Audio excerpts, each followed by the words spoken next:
तीन ध्वनियां मिलकर बनाती हैं ओम। पालन करने वाला विष्णु, सृष्टि का आरंभ ब्रह्मा, संहार करने वाले शिव। इन तीनों ध्वनियों से बना है ब्रह्मांड। ओम केवल एक अक्षर नहीं है, संस्कृत में इसे छोटा आ, उ और माँ से लिखते हैं। अगर मैं आपसे कहूँ कि इस ब्रह्मांड की हर धड़कन, हर स्पंदन, हर आवृत्ति एक ही शब्द से निकलती है, ओम, तो क्या आप यकीन करेंगे? ये सिर्फ एक शब्द नहीं, ये अस्तित्व की पहली आवाज है, ब्रह्मांड की पहली ध्वनि। हर धर्म, हर संस्कृति में इसका कहीं न कहीं उल्लेख हुआ है।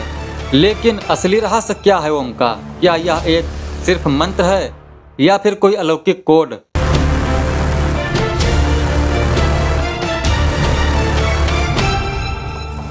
ओम केवल एक अक्षर नहीं है, यह प्रणव मंत्र है। संस्कृत में इसे छोटा आ, उ और माँ से लिखते हैं। तीन ध्वनियां मिलकर बनाती हैं ओम। छोटा आ यानी सृष्टि का आरंभ ब्रह्मा, छोटा उ पालन करने वाला विष्णु, माँ संहार करने वाले शिव। इन तीनों ध्वनियों से बना है ब्रह्मांड और यही तीनों देवों का मिलन है, त्रिदेव। नासा ने ओम जैसी ध्वनि को अंतरिक्ष में रिकॉर्ड किया। वो कंपन, वो ध्वनि जो हर ओर गूंज रही थी, क्या ये महज संयोग है? ओम की ध्वनि की फ्रीक्वेंसी 432 हर्ट्ज होती है।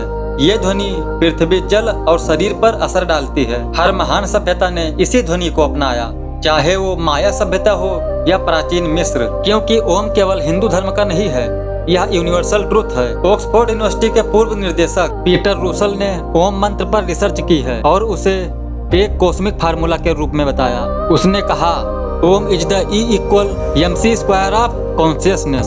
अमेरिका में साउंड रिसर्च सेंटर ने जब ओम की ध्वनि को पानी पर टेस्ट किया तो पानी पर जो आकृति बनी वो बिल्कुल श्री यंत्र जैसी थी। कोई और ध्वनि ऐसा नहीं कर सकी। यही है ओम का विज्ञान और अध्यात्म का मिलन। भगवान शिव को ओम का जीवंत स्वरूप कहा गया है। शिव कोई मूर्ति नहीं, वो नाद है। नाद ब्रह्मा इति शिवः। शिव की ध्यान मुद्रा में ओम की ध्वनि में लीन होने का रहस्य। रुद्राक्ष पर ओम का कंपन महसूस किया जाता है। शिव ने ब्रह्मांड की उत्पत्ति से पहले ओम को सुना और उसी से तांडव प्रारंभ हुआ और वो तांडव बना समय का पहला कंपन। मंत्रों की शुरुआत ओम से क्यों होती है? क्योंकि ओम चेतना को जागृत करता है। उपनिषद कहते हैं, ओम इति एतदक्षरम इदम सर्वम। ओम को सुनते ही मस्तिष्क की तरंगे शांत हो जाती है।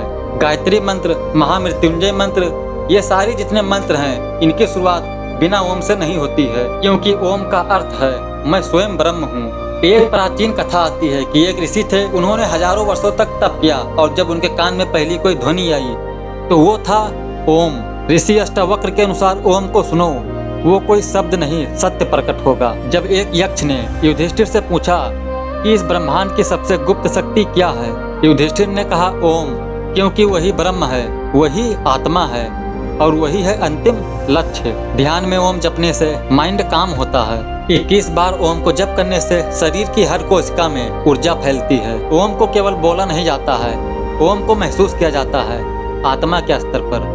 आज विज्ञान भी ओम की शक्ति को मान रहा है और अध्यात्म तो सदियों से कह रहा है, ओम वो पहला शब्द था जिसे ब्रह्मांड ने बोला।